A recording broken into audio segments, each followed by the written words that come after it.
હું કારડિયા સમાજની દીકરી છું। આ મારો પ્લોટ છે, મારી નામે છે।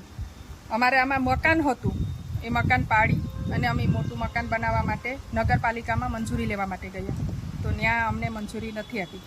ત્યાં એ લોકોને એવું કહેવામાં આવ્યું, દિનુભાઈ અને શિવાભાઈ એને, કે આ મંજૂરી નહીં આપતા। કેમ કે અમારી જે કિંમતી મિલકત છે એ પડાવવા માટે અમને આવી રીતના વારે વાર હેરાન કરે છે। કેમ કે એ લોકોની પાસે સત્તા છે અને એની પાસે એવી તાકાત છે કે એ બીજા લોકોને હેરાન, એ ક્ષત્રિયોનો દીકરો નથી, રજપૂતને ક્ષત્રિયનો દીકરો જે હોય ને એ આવી રીતના ન હેરાન કરે। હું એક કારડિયા રજપૂતની દીકરી બોલું છું। મારા જેઠાણી વિધવા છે, એની નામે મિલકત છે, એમાં અમે એને 5 રૂપિયા મળે એ માટે થઈ અને અમે એમાં પેટ્રોલ પંપ બનાવ્યો છે। તો દલિત સમાજની નામે અમે પાસ કરાવ્યો છે, તો દલિત સમાજના છોકરાને એની સાથે ભગુભાઈ લઈ ગયા અને દિનુભાઈ સુધી પહોંચાડી દીધો અને એવું કહેવામાં આવ્યું છે કે જો આમાં માટી નાખી છે એ અશ્વિનીએ ગેરકાયદેસર, અમારી માટી હતી ને અમે કાયદેસરની માટી નાખી છે, તો અહીંયા એવું કહેવામાં આવ્યું કે જો આ અશ્વિનીએ માટી નાખી છે એ ગેરકાયદેસર નાખી છે એટલે તને છે આમાં કેસ થાય અને આજીવન તને જેલ થાય, એવી રીતના ડરાવી દેવામાં આવ્યો છે।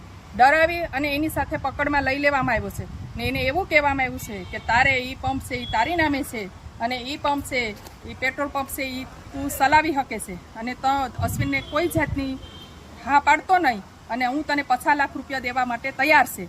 કેમ કે એ દલિત સમાજનો છોકરો છે ને એને પપ્પા નથી ને એની મમ્મીને મારી ઉપર અતિશય ભરોસો હતો કે હું વિધવા છે, મારે 2 સંતાનો છે અને એને હું તારી સાથે રાખવા માગું છું અને એ તમારી સાથે રહીને 5 રૂપિયા કમાય છે, એ ભરોસે અમે એની નામે પેટ્રોલ પંપ પાસ કરાવ્યો છે।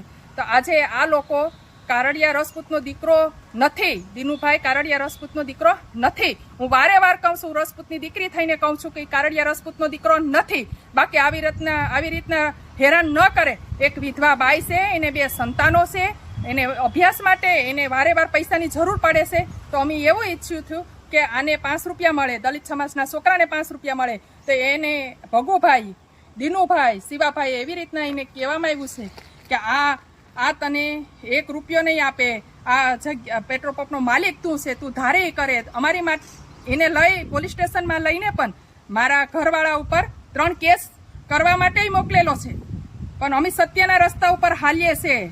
અમે અમારી કુળદેવીને નમીને સવારમાં હાલીએ છે, એટલે અમને અમારી કુળદેવી ઉપર ભરોસો છે કે અમારી સત્યની જય થશે ને થશે। એટલું હું દિનુભાઈ તમારે સુધી આ વાત પુગાડવા માંગુ છું કે જો ક્ષત્રિય રજપૂતનો દીકરો હોય તો એકવાર તું ભાઈ મને મેળ ને મારા દરેક પ્રશ્નનો જવાબ આપ, એટલી વિનંતી કરું છું। હું એટલી અપીલ કરવા માંગુ છું કે આ ભગુભાઈને ને એવા કોઈ લોકો છે કે એને મતદાન ન કરે, કોઈ સમાજ મતદાન ન કરે, નકર આ કોડીનાર સમાજની દરેક લોકોને ગુલામ બનાવી લેશે અને દરેક લોકોને હેરાન કરશે। કેમ કે અમારી માથે તો પડી છે, કેમ કે અમારી કિંમતી મિલકત છે ને મૂળ દ્વારકા, એ પડાવવા માટે અમને આ 15 વર્ષથી દિનુભાઈ હેરાન કરે છે। અમારો બધો ધંધો સ્ટોપ કરાવી દીધો છે, પણ ઈશ્વરની એટલી દયા છે કે અમે સત્યના રસ્તા ઉપર હેલા છે ને તો અમારા સંતાનો સત્યના રસ્તા ઉપર છે ને અમે કિમાય નહીં તો અમારા સંતાનોમાં તો વિજય મેળવશું। અમે રાતે જમીને હોઈએ છે, પણ સવારમાં ભીખા ઉઠીએ છે, પણ રાતે ભીખા હોતા નથી। દિનુભાઈ, દરેક લોકો તમને એટલી જ અપીલ કરવામાં આવું છું કે જો તમે ખોટું કામ કર્યું છે ને તો એનું પરિણામ ખોટી રીતે ભોગવવામાં તૈયારી રહેજો, પણ એકવાર જો ક્ષત્રિયનો દીકરો હોય ને ભાઈ, તો મારે દરેક પ્રશ્નનો જવાબ, હું તમને પ્રશ્ન કરવા માંગુ છું ને મારા જવાબ દેવા માટે તમે તૈયારી આપો, એટલી હું વિનંતી કરું છું। જો રજપૂતનો દીકરો હોય તો એકવાર ક્ષત્રિયની દીકરી સામે તમે આવીને ઊભી જાઓ, હું એટલી વિનંતી કરું છું।